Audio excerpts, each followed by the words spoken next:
পশ্চিমবঙ্গ ভারতীয় জনতা পার্টির নেতাকর্মী সমর্থকদের মধ্যে আকাট মূর্খ এবং গণ্ডমূর্খের সংখ্যা অধিক হওয়াটাই স্বাভাবিক।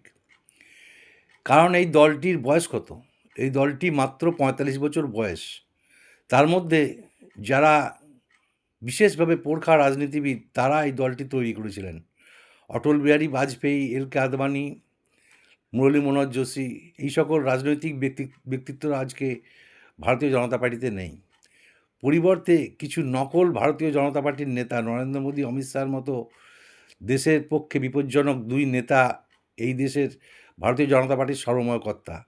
স্বাভাবিকভাবেই সেই দলটির নিচের তলার আকাট মূর্খ এবং ওপর তলায় কিছু গণ্ডমূর্খের স্থান হওয়াটাই স্বাভাবিক। মমতা ব্যানার্জিকে তারা তাদের দলের বড়লোক ঘরের যেসব মহিলা মোটা মোটা টিপ পরে পার্টি করতে নামে তাদের মতো ভাবে। মমতা ব্যানার্জি ভারতবর্ষের রাজনীতির একটা কিংবদন্তি। তিনি ৮ বার লোকসভা নির্বাচনে ৭ বার জয়ী হয়েছেন, ৩ বার মুখ্যমন্ত্রী হয়েছেন।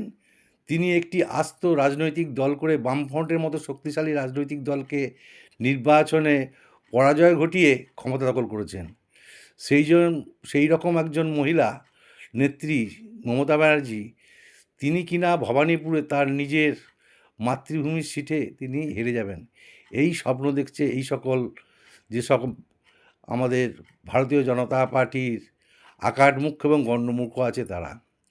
মমতা ব্যানার্জি যেদিন ভবানীপুর বিধানসভা নির্বাচনে হেরে যাবে সেদিন সূর্য পশ্চিম দিকে উঠবে, এই ধারণাটাই ভারতীয় জনতা পার্টির এই মূর্খদের নেই। নমস্কার।